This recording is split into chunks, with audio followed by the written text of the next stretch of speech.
Good morning friends. June 25 నుంచి తెలంగాణలో SIR ప్రక్రియ స్టార్ట్ అవుతున్న విషయం మనందరికి తెలిసిందే. ఈ ప్రక్రియలో భాగంగా బిఎల్ఓస్ మన ప్రతి ఇంటిని విజిట్ చేస్తారు కాబట్టి, ఆ మ్యాపింగ్ ప్రక్రియ అంటే 2026 నుంచి 2002 వరకి ఉన్న ఓటర్లను మ్యాపింగ్ చేస్తారు. ఆ ప్రక్రియలో ఏమన్నా నోటీసులొస్తే డేట్ ఆఫ్ బర్త్ వైస్‌గా ఏ డాక్యుమెంట్స్ సబ్మిట్ చేయాలి అన్న విషయం ఈ వీడియోలో పూర్తిగా చూద్దాం. ఎస్ఐఆర్ అనేది చాలా సింపుల్ ప్రాసెస్ అండి. దీని గురించి పెద్దగా పానిక్ అవ్వాల్సిన విషయం ఏం లేదు. సో, ఓటర్ల డేటా మ్యాపింగ్ ప్రక్రియ ఇప్పుడు జరుగుతుంది. తెలంగాణలో ఓటర్ జాబితాల ప్రత్యేక సవరణలో భాగంగా ఎన్నికల సంఘం 2002 నుండి 2026 వరకున్న ఓటర్ డేటాను మ్యాపింగ్ చేస్తుంది. అంటే ఏం లేదండి. 2026లో ఉన్న ఓటర్‌ని 2002లో ఉన్న ఓటర్‌తో అనుసంధాన ప్రక్రియ జరుగుతుంది. ఇది ఇంతకుముందు మనం చూసాం. రాష్ట్రంలో మొత్తం ఓటర్లు ఎంతమందంటే 3,38,26,448 మంది.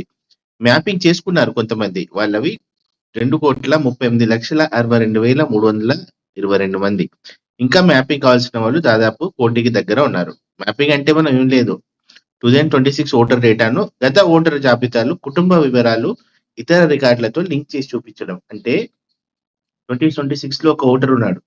ఆయన్ని 2002లో ఉన్న ఓటర్‌తో సెల్ఫ్ మ్యాపింగ్ గాని, అంటే ఇప్పుడున్న పిల్లలు ఉన్నారనుకోండి. వాళ్ళ పేరెంట్స్ 2002లో ఓటర్ లిస్ట్‌లో ఉన్నారని ప్రూవ్ చేసుకోవడం. ఏమైనా నోటీసులొస్తే ఏం చేయాలి? నోటీస్ అంటే కూడా పెద్ద భయపడాల్సిన ఏం లేదు. వాళ్ళు మీకిచ్చే మీ ఓటర్ జాబితాని మీరు మోడిఫై చేసుకోవడానికి ఇచ్చే అవకాశం అంతే.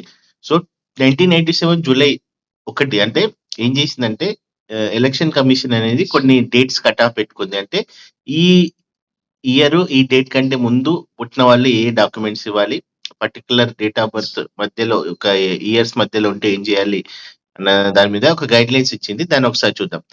1987 జూలై 1 కంటే ముందు జన్మించిన వారు కేంద్ర ఎన్నికల సంఘం గుర్తించిన 12 పత్రాల్లో ఏదో ఒకటి సమర్పిస్తే సరిపోతుంది. దాంట్లో కొన్ని లిస్ట్ ఉన్నాయి. అవి లిస్ట్ మనం చూద్దాం తర్వాత. అలాగే 1987 జూలై 1 నుంచి 2004 డిసెంబర్ మధ్య జన్మించిన వారు ఇక్కడ గుర్తుంచుకోవాల్సిన విషయం ఏంటంటే తమ గుర్తింపు కార్డుతో పాటు పేరెంట్స్‌లో ఒకరి గుర్తింపు కార్డు కూడా ఇవ్వాలి. అంటే 1987 జూలై 1 నుంచి 2004 డిసెంబర్ 2 మధ్య వాళ్ళకి ఇది వర్తిస్తుంది. ఇక్కడ జాగ్రత్తగా చూడాల్సింది ఏంటంటే మనతో పాటు పేరెంట్స్‌లో ఒక్కరిది మాత్రం. అదే 2004 డిసెంబర్ 2 తర్వాత జన్మించిన వారు తమ గుర్తింపు కార్డుతో పాటు తల్లి, తండ్రి ఇద్దరి గుర్తింపు కార్డులు సమర్పించాలి. సింపుల్ ఇది. సో, ముఖ్య గమనిక ఏంటంటే నోటీసులు అందరికీ రావు.